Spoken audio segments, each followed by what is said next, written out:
They watch you closely. They listen for your tone, your hesitation, your uncertainty. They measure your movements, your choices, your emotions. They study you, not out of admiration, but because they want to know if you truly lead yourself, or if you're still seeking permission to. They can sense when a man hasn't mastered his own nature. They feel the tremor in his energy, the lack of stillness in his decisions, and the world, by instinct, obeys those who are steady. Control yourself, and people unconsciously adjust around you. Lose that control, and they drift from you without knowing why. They test you constantly, through delay, through disrespect, through doubt. But that's how power recognizes power. The world will not hand you command. It will test if you can hold it. That's why mastery begins where excuses end. Every moment you choose discipline over impulse, silence over explanation, focus over reaction, you rise. They don't follow titles. They follow energy. They follow the man who owns himself so completely that no chaos can penetrate his mind. When your emotions serve your logic, when your body obeys your will, when your vision guides your action, you no longer adapt to the world adapts to you. Write this in the comments. They move, I remain. Because when you master yourself, the world has no choice but to follow your rhythm. Number 1. The discipline of control. Power begins the moment you stop reacting and start responding. Control is not about holding everything in. It's about directing everything out with purpose. The man who rules himself doesn't move out of emotion. He moves out of intent. He chooses when to act, how to speak, and where to place his energy. Every choice becomes deliberate. Every motion becomes a message.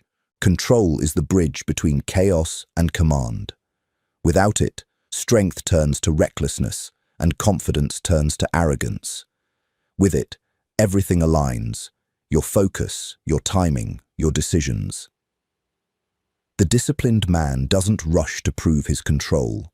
He lives it quietly. His calm unsettles the impulsive. His restraint commands attention more than any display of force. You build control in small moments, the pause before speaking, the breath before reacting, the decision to stay consistent when no one's watching.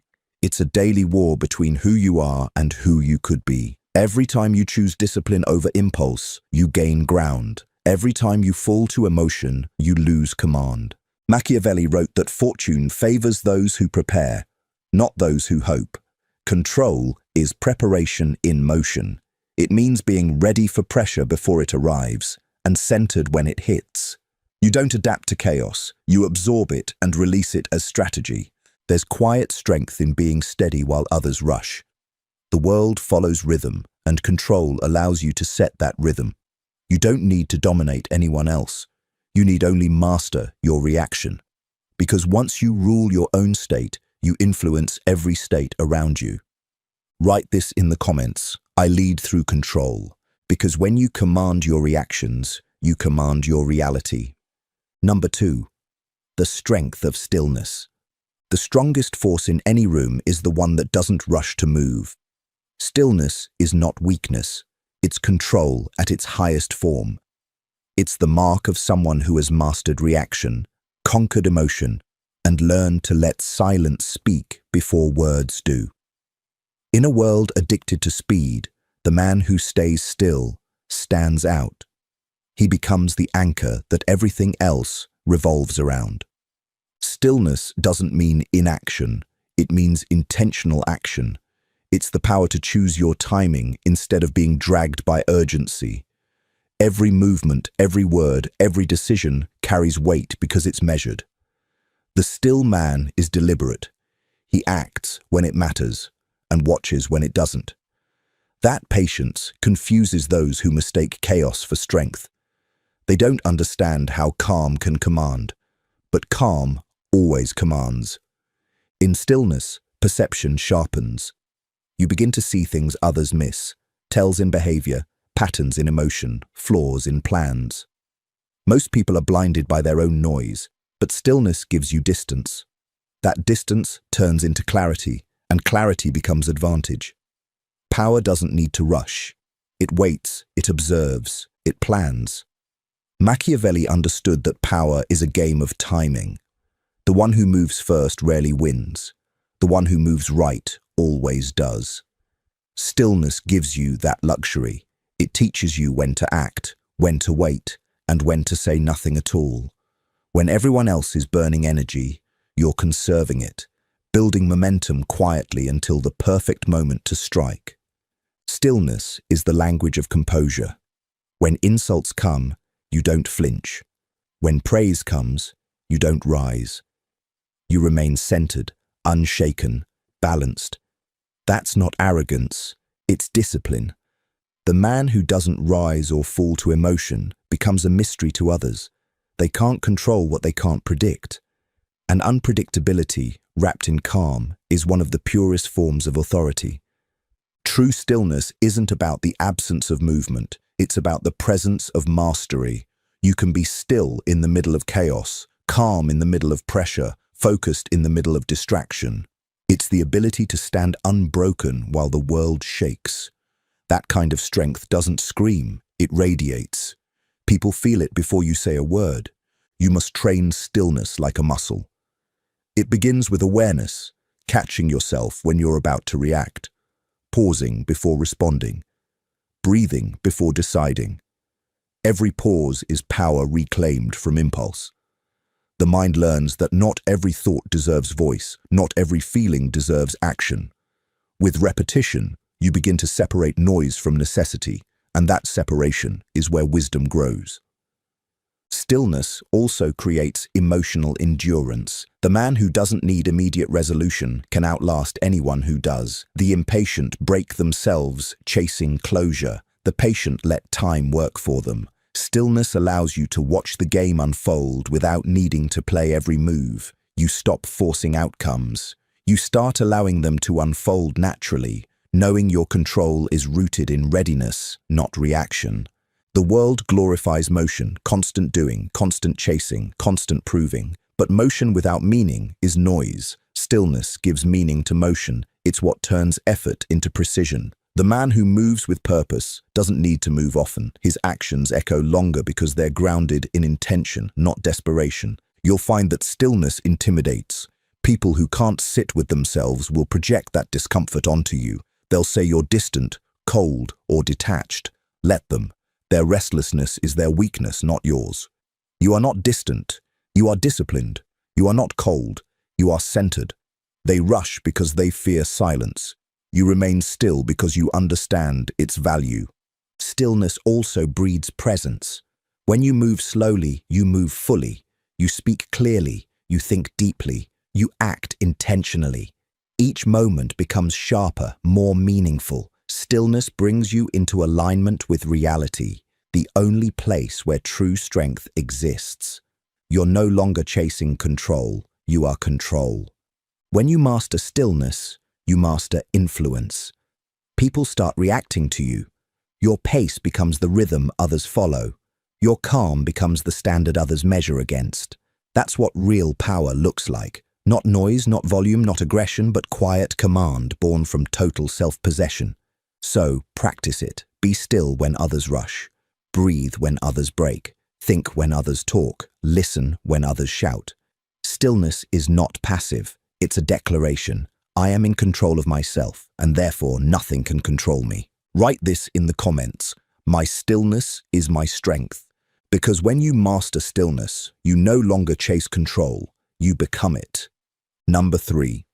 The power of detachment. Detachment is not the absence of care, it is the presence of control. It's the ability to hold emotion without being held by it, to feel deeply but never drown, to stay connected but never consumed. The powerful man does not cut himself off from life, he simply refuses to be ruled by it. The world will always pull at you. Opinions, failures, temptations, expectations, they all demand reaction.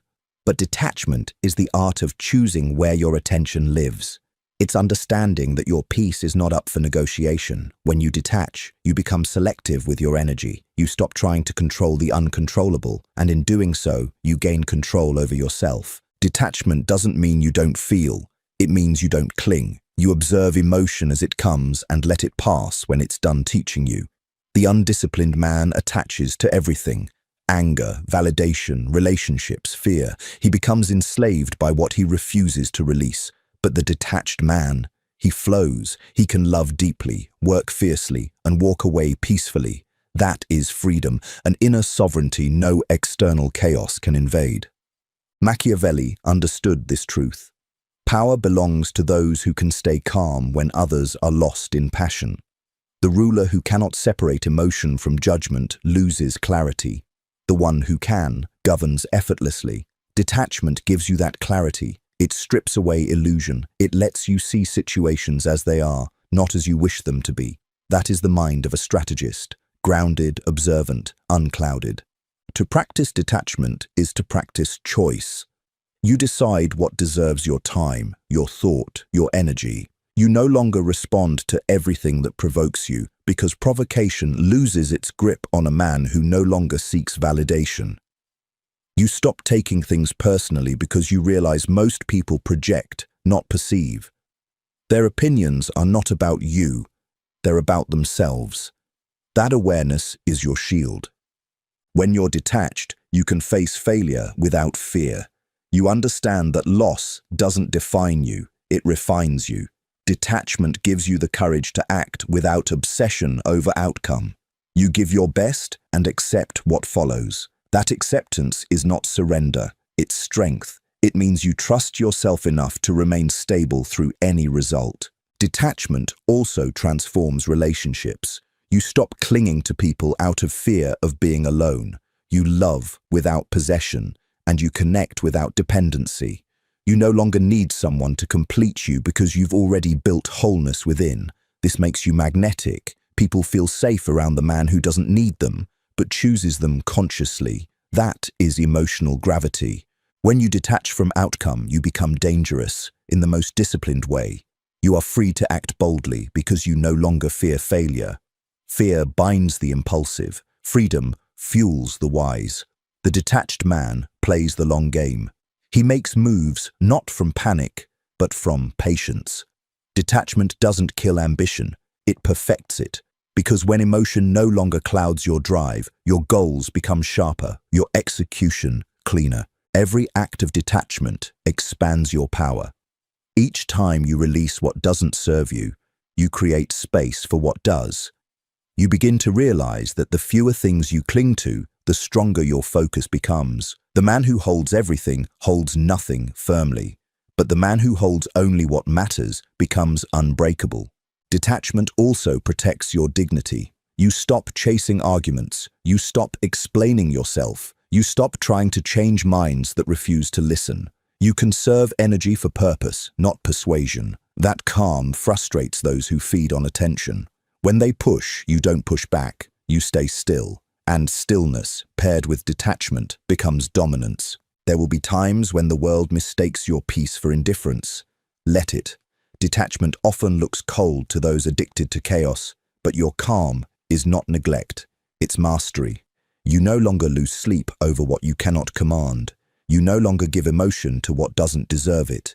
You remain grounded, balanced, unshakable. Detachment gives you access to perspective. When you're not emotionally entangled, you can read situations with surgical precision. You see motive, not just movement. You detect intention behind words. You understand patterns instead of reacting to moments. You begin to move like water, adapting, flowing, shaping without resistance. That's not passive, it's strategic. But to reach this state, you must face your attachments head-on. Identify what still controls you, the need to prove, the fear of rejection, the obsession with winning every time. These are anchors disguised as ambition. Let them go. Real confidence doesn't need control. It is control. Practice detachment in small ways. Don't respond immediately to what upsets you. Don't check your phone the moment it buzzes. Don't depend on external affirmation to feel valid. These are small acts of independence, but they build an empire of control within you. Each pause, each restraint, each calm breath is a quiet revolution against chaos. Machiavelli would call this the power of self-rule. The principle that the one who governs himself cannot be governed by anyone else. Detachment is that governance in motion. It's the art of standing so firmly in yourself that nothing external can bend your peace. When you live detached, you move differently. You speak slower, you think longer, you decide cleaner. You walk away when things no longer align, not out of bitterness, but clarity. You stop fighting battles that don't build empires. You stop proving things that don't require proof. You stop explaining paths that no one else was meant to walk. Detachment doesn't make you emotionless. It makes you emotionally efficient. You feel everything, but you decide what stays. You become the guardian of your internal kingdom. Every thought, every feeling, every response must pass through the gate of your awareness. That is command. And when you reach that point, the world begins to mirror your control. Chaos loses its grip. People respect your calm. Pressure amplifies your presence instead of breaking it. You've learned the highest law of power. The less you try to control others, the more you control yourself. And through that, the world naturally aligns. Write this in the comments. I control myself, not outcomes. Because when you master detachment, you don't lose connection, you gain command. And that is the foundation of Machiavelli's law of inner power. Number 4, the precision of focus. Focus is the blade of power. It cuts through distraction, deception, and doubt. Every great strategist, every ruler, every visionary, every man who has shaped his world has mastered one thing above all, the discipline to give his energy to a single aim. Focus is the weapon that turns ordinary men into forces of nature. Without it, even talent becomes scattered dust. Most people live diluted lives. They chase 10 things at once, serve too many masters, and wonder why their progress feels invisible. Focus is not about doing more. It's about removing more. It's elimination disguised as discipline. It's knowing what matters most and cutting away everything that doesn't. When you focus, you don't move faster. You move with accuracy, and accuracy wins where speed fails. Machiavelli knew this. A man who wishes to achieve greatness must learn to act with purpose. Focus is that purpose in motion. It gives your actions rhythm and weight. The man of focus doesn't rush to chase opportunity. He builds conditions that make opportunity chase him. When your direction is clear, life bends around your consistency. But focus requires solitude. You can't sharpen your vision while surrounded by noise. You must withdraw from distraction and study your mission in silence. The world will tempt you with everything that isn't meant for you. Attention, approval, comfort, shortcuts. Focus demands the strength to say no. It's not just what you do that defines you, it's what you decline. Every time you say no to distraction, you multiply your energy. Every time you commit to a single priority, you increase your power. The focused man walks differently. He carries the energy of inevitability. People sense when you are locked in. They can feel the tension of direction in your presence. It's magnetic because it's rare. To build this kind of focus, you must first master attention. Where attention goes, energy flows. The mind, like a soldier, needs command. Don't allow it to wander aimlessly. Command your attention the way a ruler commands an army, with precision, order, and purpose. If your mind drifts, call it back. Discipline it. Focus is not natural, it's trained. Every day, you must decide what deserves your awareness. Ask yourself, will this move me closer to who I intend to become? If the answer is no, it's a distraction. Cut it off, ruthlessly. You can't become extraordinary while living like everyone else. The undisciplined man is enslaved by everything that catches his eye. The disciplined one serves only what fuels his purpose. Focus transforms time. 1 hour of deep concentration is worth more than 10 hours of divided attention. Most waste their days in fragments, 5 minutes of effort here, 10 minutes of distraction there, never realizing how much of their life is being stolen by the illusion of busyness. The focused man compresses time because his energy moves in one direction. To sharpen focus, simplify your environment. Chaos outside breeds chaos inside. Order your surroundings, your workspace, your schedule, your habits. A man who lives in clutter lives in confusion. Power thrives in simplicity because clarity leaves no room for hesitation. The more ordered your life becomes, the more efficiently your mind operates. Stillness, discipline, detachment, everything you've learned before, feeds into focus. Stillness teaches awareness. Discipline strengthens repetition. Detachment frees you from distractions that don't align. Together, they become the framework of precision. When these elements combine, your focus turns into momentum, momentum that cannot be stopped by external noise or internal doubt. But here's the truth. Focus requires sacrifice. Every time you say yes to something, you're saying no to everything else.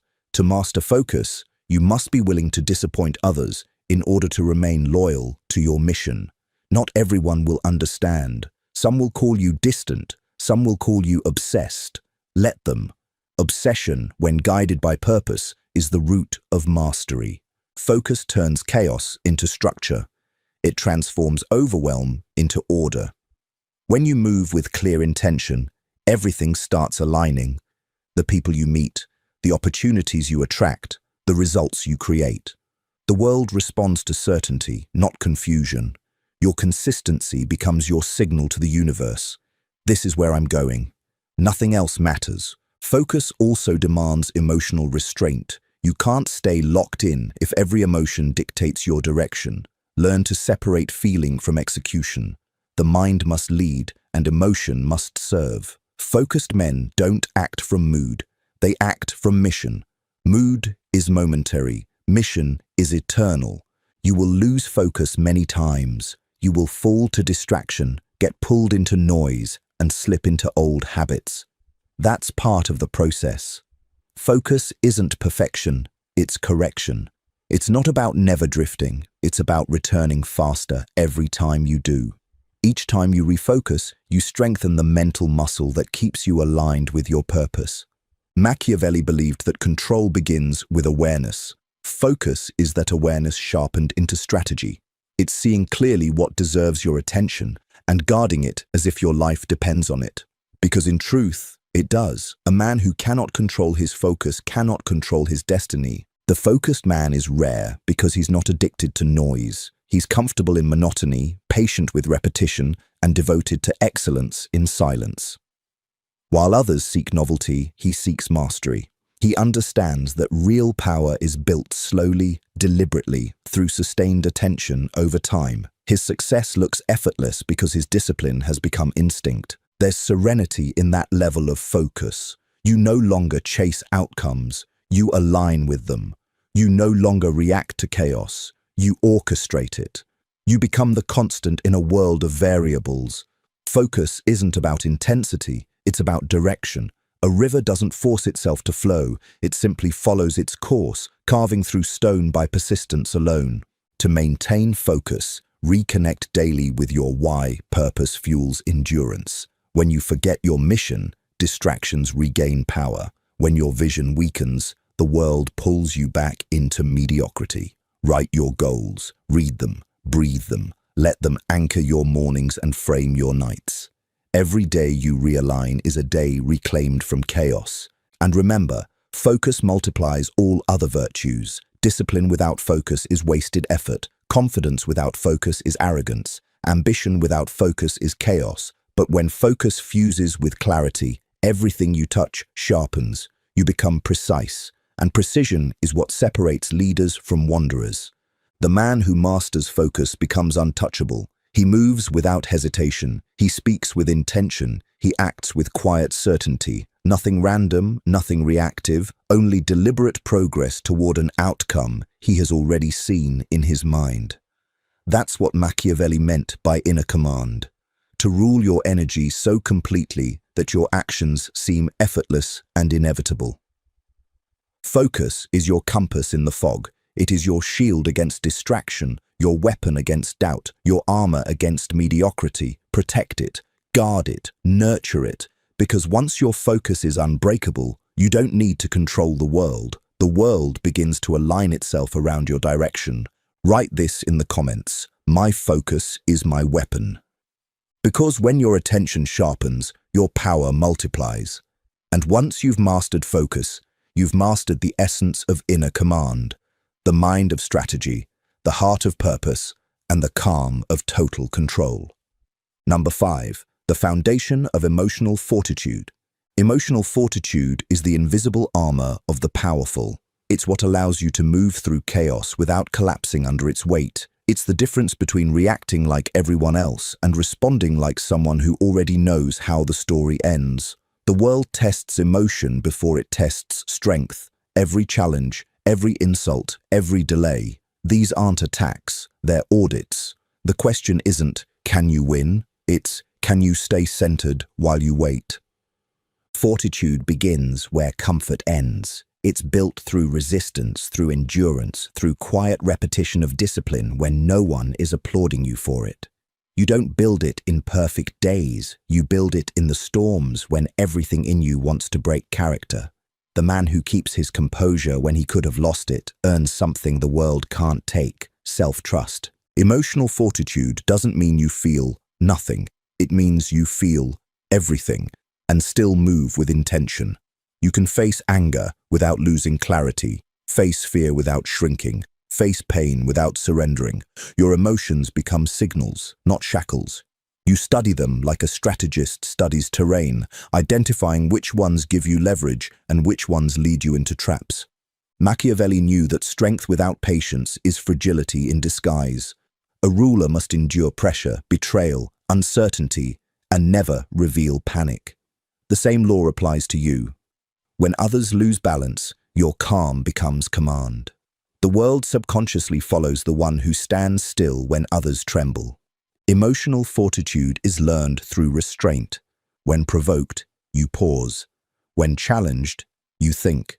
When disrespected, you measure your response, because control under emotion is power in its purest form. Every time you hold the line, you rewire your mind to trust itself. That trust turns pain into perspective. To cultivate fortitude, embrace discomfort deliberately. Seek challenge, not ease. Let adversity train your patience, not your anger. Comfort dulls instinct, struggle sharpens it. Don't pray for fewer problems, pray for stronger composure. The man who welcomes adversity doesn't chase motivation, he creates momentum. Fortitude also means mastering endurance in silence. Not every victory needs an audience. There's power in quiet perseverance, doing the work with no witness but your own reflection. Each day you keep moving forward despite fatigue or doubt. Your emotional threshold expands. What once broke you becomes background noise. Emotion is energy. When you master it, you transmute it. Anger becomes drive. Fear becomes focus. Sadness becomes depth. Frustration becomes discipline. Every emotion, when guided, becomes a resource instead of a reaction. The undisciplined drown in feeling, the disciplined sail through it. But you can't fake fortitude. It has to be forged through exposure. Life will test you. Loss, delay, rejection, betrayal. Each is a lesson in emotional control. You don't learn strength from easy victories. You learn it from the moments that should have broken you but didn't. Pain becomes your instructor. When you reach that point of steadiness, people notice. They stop testing you because they see that you don't bend. You stop explaining because you've proven consistency. Fortitude earns silent respect. It radiates from your posture, your tone, your restraint. You no longer need to convince anyone of your strength. They can feel it.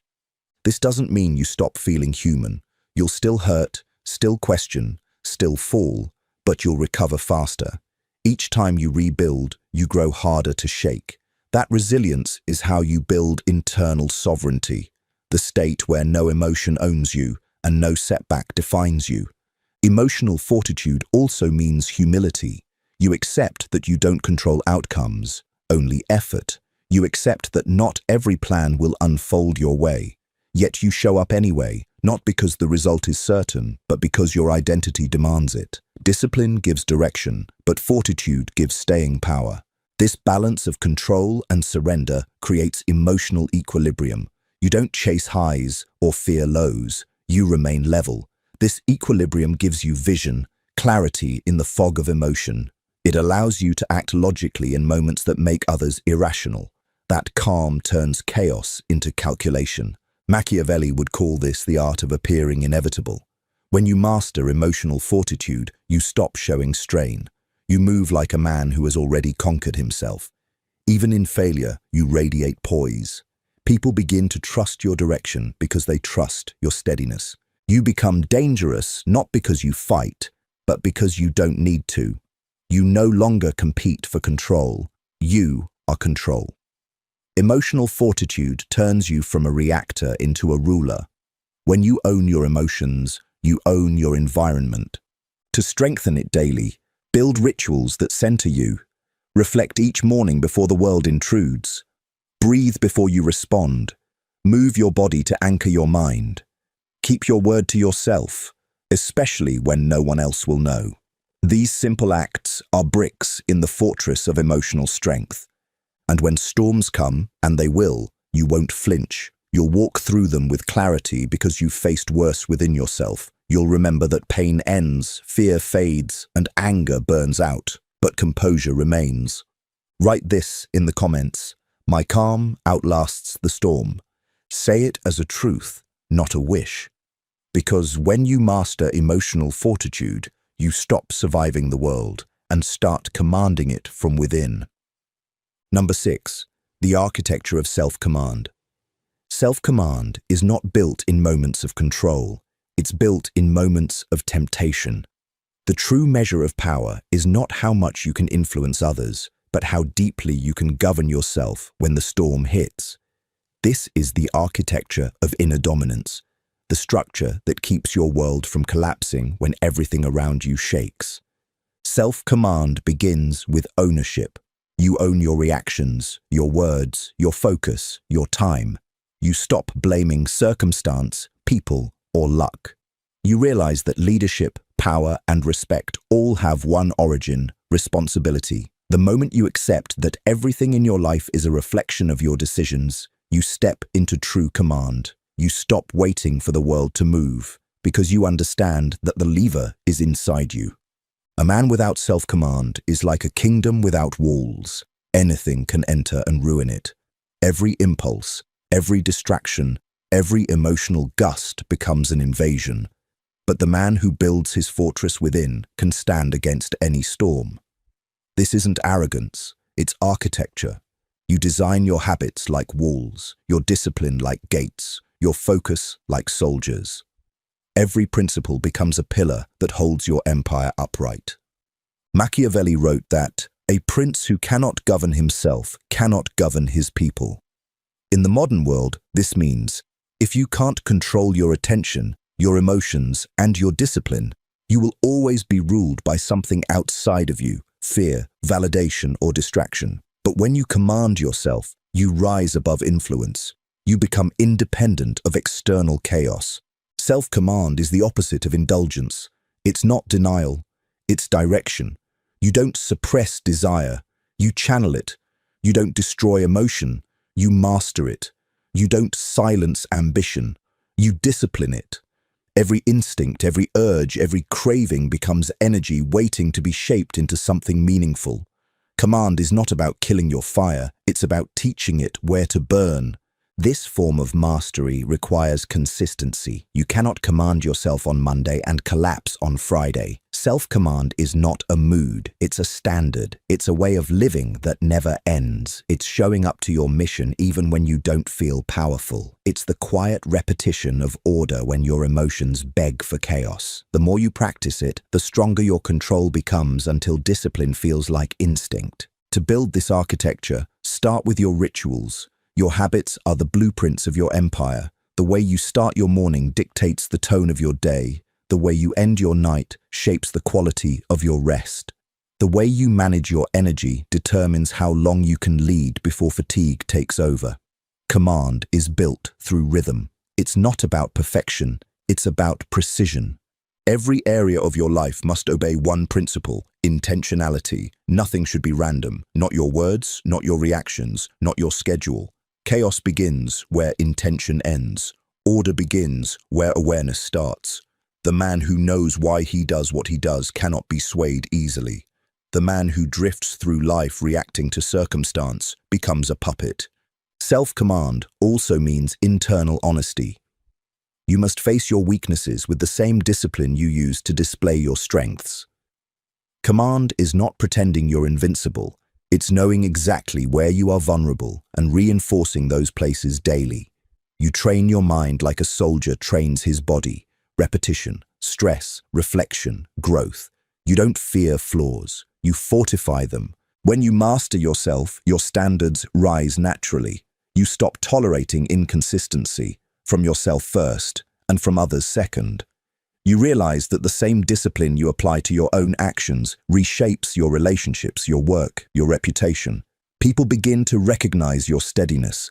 They trust you because they can sense that you trust yourself.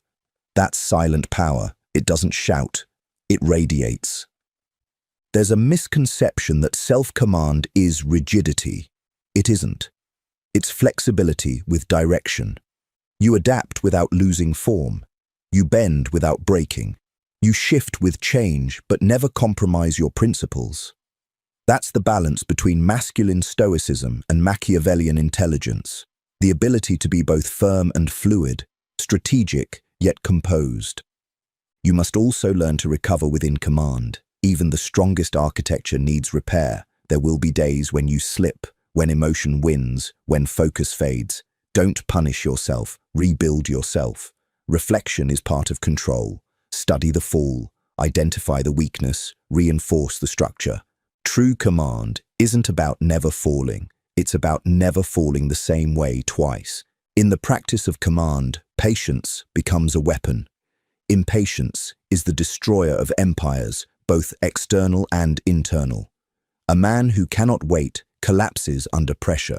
A man who can wait controls outcomes through composure. Patience is the highest form of confidence. It says, I do not rush because I do not doubt. The world respects the man who doesn't need to be reminded of his power, the one who moves in silence, consistent, unshaken. He doesn't seek control. He is control. That's the Machiavellian truth behind leadership.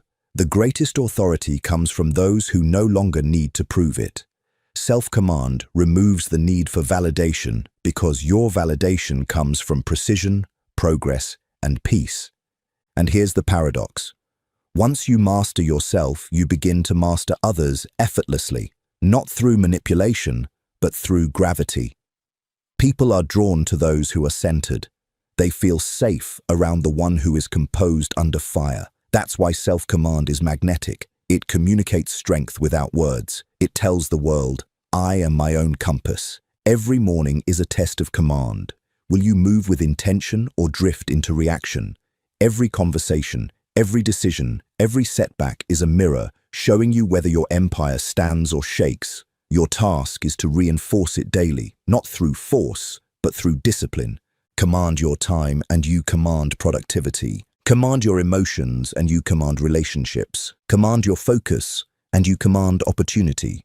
Command your thoughts and you command destiny. Self-command is the root of leadership, influence, peace, and success. It's the one law that makes every other law possible. Without it, power is temporary. With it, even silence becomes authority. So when you wake tomorrow, remember this. You are both the architect and the king of your inner world. You design the structure, you set the rules, and you enforce the order. No external force can dethrone you if you rule yourself completely. Write this in the comments. I am the architect of my command. Say it with certainty, not as a mantra, but as a declaration. Because once you build command within, no one, not the world, not doubt, not chaos, can ever rule you again. Number 7. The calm weapon of presence. Presence is not what you do, it's what you become. It's the invisible field that forms when your mind, body, and purpose move in perfect alignment. The world feels it before you speak. People slow their pace when you enter, not because you demand attention, but because your energy refuses to blend into noise. Presence is power without effort, control without command. True presence is rare because it requires mastery of stillness, focus, and control, everything most people avoid. The man of presence is calm where others are restless, deliberate where others are scattered, and patient where others rush. He doesn't need to fill silence because his silence already carries weight. He doesn't need to compete for space because he is the space. Presence begins within. You cannot command attention externally if you lack alignment internally. Every scattered thought, every emotional reaction, every unfocused habit fractures your aura. When your mind is chaotic, your energy leaks. But when your thoughts, words, and actions move as one, unrushed, uncluttered, you emanate stability. People don't consciously understand it, but they feel safer near your balance. Machiavelli knew that control over perception was one of the highest forms of strategy. Presence is that control embodied. It's the art of shaping how the world experiences you without ever having to explain yourself. You build it through discipline, through clarity, through the relentless pursuit of self-order. The man of presence doesn't try to impress, he expresses control. His confidence isn't loud, it's structural. His every gesture is intentional. He doesn't fidget, doesn't overshare, doesn't rush to fill empty air. He listens more than he speaks. When he finally does speak, his words carry force because they come from stillness, not insecurity. Presence makes silence louder than noise. But presence isn't about posture or performance, it's about substance. A hollow man can imitate confidence, but presence exposes imitation. True presence radiates from consistency. When your behavior aligns with your principles, the world learns to trust what does not fluctuate. And that steadiness, that reliability, creates authority. To develop presence, start by mastering awareness. Awareness of your breath, your tone, your body, your thoughts. Most people drift through life half-conscious, reacting instead of observing. But presence demands full consciousness. When you walk, walk. When you speak, speak. When you listen, listen. Simplicity sharpens perception. When you occupy a moment completely, you magnify it. Stillness feeds presence. The more comfortable you are in silence, the more influence your silence gains. Weak men avoid quiet because it reminds them of their chaos. Strong men seek it because it refines their focus. Presence grows in those who can stand in silence without needing validation. When you carry presence, you don't need to control the room. The room adjusts to you. You alter tempo simply by existing with calm certainty. The way you breathe, the way you move, the way you meet someone's eyes, all of it communicates grounded confidence. That's psychological gravity, the power that draws others into your orbit without them realizing why. Presence is also emotional discipline. It's maintaining control of your state regardless of the energy around you. You don't match moods, you set them. You don't absorb emotion, you direct it. This is not manipulation, it's leadership through frequency.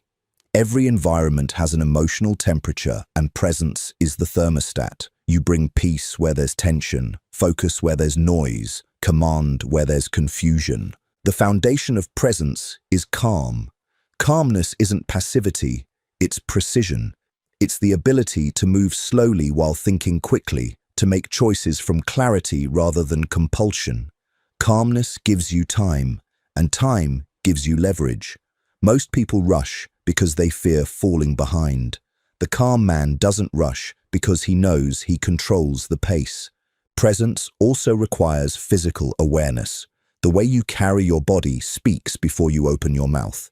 Straight posture signals authority, still hands signal control, slow breathing signals composure. These are not tricks, they are expressions of inner order. The body follows the mind. When your posture reflects discipline, your energy communicates it naturally. You can't fake presence for long. Pretending composure without inner alignment cracks quickly under pressure. But when your calm is real, nothing external can shake it. You could be insulted, tested, underestimated, and you'll remain unmoved. That restraint is unnerving to those who rely on reaction to gain power. They can't figure out how to get under your skin because you've sealed every entrance. Presence is not arrogance, it's awareness without ego. The arrogant need others to notice them, the grounded simply exist. Arrogance speaks to be seen, presence listens to understand. Arrogance seeks control, presence already has it. That's why presence lasts longer than confidence. It doesn't need permission to exist. The man with presence understands his effect. He knows that words are currency and silence is leverage. He doesn't waste either. He understands that tone can command more than volume, that eye contact can persuade more than argument, that posture can dominate without confrontation. This is the refined art of influence, the kind Machiavelli admired most. Presence expands through purpose. A man without direction can't hold energy. His words scatter, his attention drifts, his presence evaporates. But a man aligned with purpose moves like a current. His focus flows through everything he does. People can feel it, the quiet certainty that he's moving towards something greater. Purpose gives weight to your presence. Without it, energy feels hollow. With it, even your silence carries intent. That's why focused men appear powerful even when they're not speaking or acting. Purpose fills the air around them. It radiates quiet conviction. To strengthen your presence, practice restraint. Speak last in conversations. Move slower than you want to.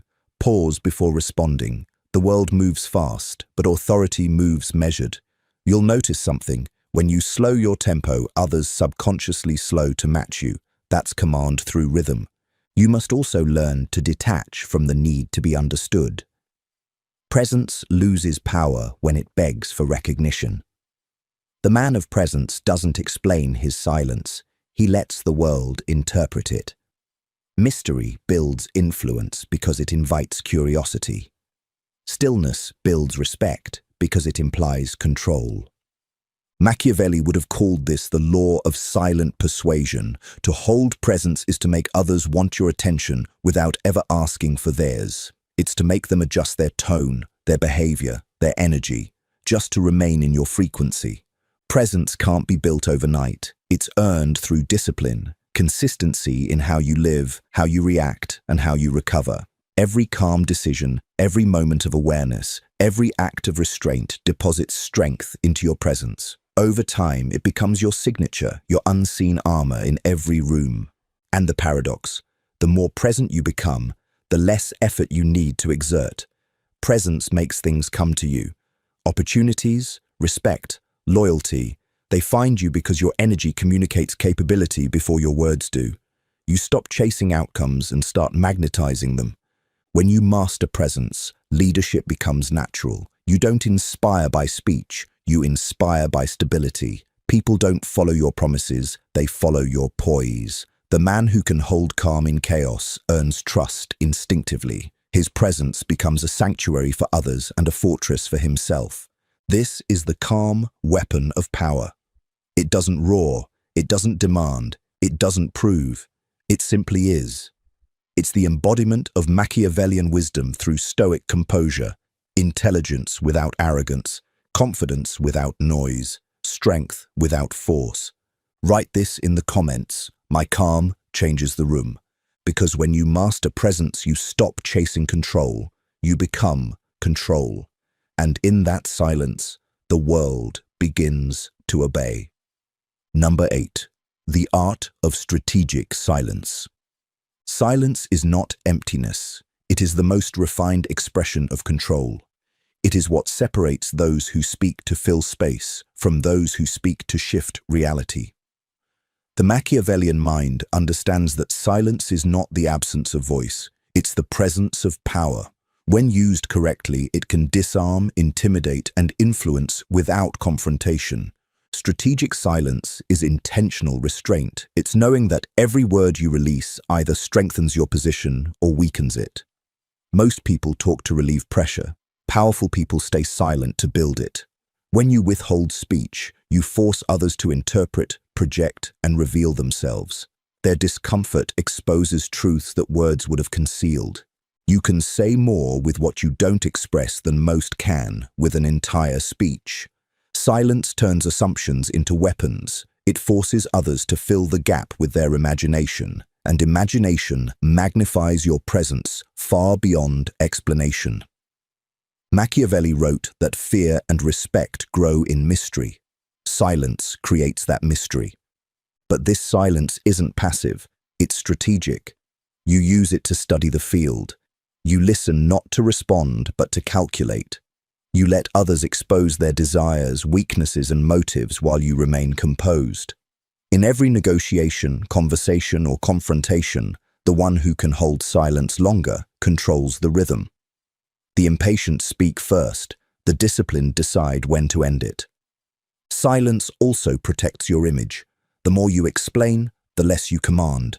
Explanation invites doubt. Stillness creates certainty. The wise know that truth doesn't need defense, it needs demonstration. When you stop justifying, people stop questioning. When you stop reacting, they start reflecting. That's the paradox of power. The less you try to prove it, the more undeniable it becomes. Strategic silence isn't withdrawal, it's leverage. It allows you to read people without revealing your hand. Every reaction, every pause, every fidget tells you something. Silence turns you into an observer of the human condition. You begin to see beyond words, the tone, the hesitation, the fear. Others reveal their truth trying to fill your quiet. This law of silence isn't about arrogance, it's about composure. Arrogance demands attention. Authority receives it naturally. You don't need to assert yourself when presence already speaks for you. Your calm creates an invisible hierarchy. The room unconsciously orients around your steadiness. There's immense power in being misunderstood on purpose. When you stay silent, people will speculate. They'll create narratives about you, some flattering, some false. Let them.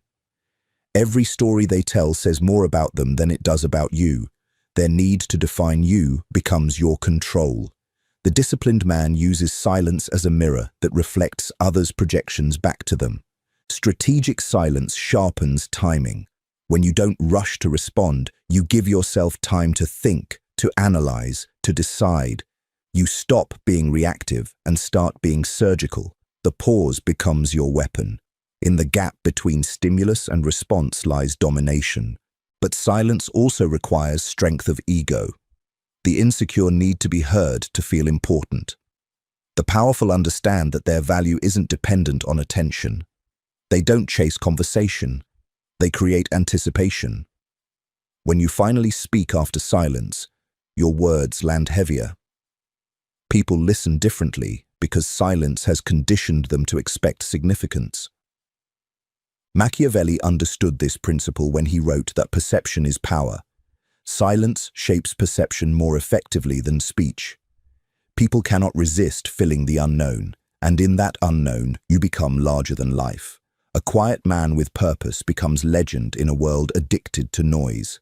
To wield silence, practice emotional detachment. You can't stay quiet if you crave reaction. You must be able to watch misunderstanding without the urge to correct it. You must accept that control often looks like indifference. But that indifference is strategic. It's how you filter who deserves your energy and who doesn't. Strategic silence is also an act of efficiency. You don't waste energy explaining yourself to those who don't listen. You don't engage in debates with those who misunderstand deliberately. You conserve energy for execution, not validation. The most dangerous man in any room isn't the one shouting orders. It's the one silently watching, calculating every move. Silence amplifies focus. It gives your mind space to breathe, to process, to refine. When you're not speaking, you're observing. When you're not reacting, you're planning. Most people lose the battle before it begins because they reveal their strategy in their speech. Silence makes you unreadable, and unreadable is unbeatable. You can practice this art daily. When confronted, pause before you speak. When questioned, choose your words like currency. When attacked, remain calm. Silence isn't submission, it's observation. It's the power to choose when to act instead of reacting blindly. Over time, silence becomes part of your aura. People learn that your quiet is not emptiness, but decision. They'll notice that when you speak, it's never accidental. Every word lands precisely where it's meant to. Every sentence feels deliberate. That's how you build authority, by making your voice rare and your silence valuable. Strategic silence also fuels creativity. In silence, the mind expands, ideas surface, vision strengthens, the noise of the world fades, and what remains is clarity. Stillness breeds innovation because it gives thought space to form naturally. Every powerful idea is born from silence before it becomes sound. To master silence, you must become comfortable with solitude. The man who fears being alone will always fear silence. But the man who thrives in it gains freedom. Silence becomes his counsel, solitude his kingdom. He no longer needs external stimulation to feel alive. His own thoughts are enough. Use silence not as a wall, but as a weapon. Deploy it strategically to command respect, to protect energy, to gather intelligence. Every moment you remain quiet while others speak in haste, you gain ground. Every misunderstanding you allow without defense builds mystique. And when you finally speak, your words carry the weight of 1,000 quiet calculations. That's why silence is more than control. It's power disguised as peace. The greatest rulers, thinkers, and warriors understood this. You don't dominate the world by shouting louder. You dominate by needing to speak less. Speak when it serves purpose. Pause when it builds tension. Stay silent when it creates mystery. And always remember, the one who listens more, learns more. Write this in the comments.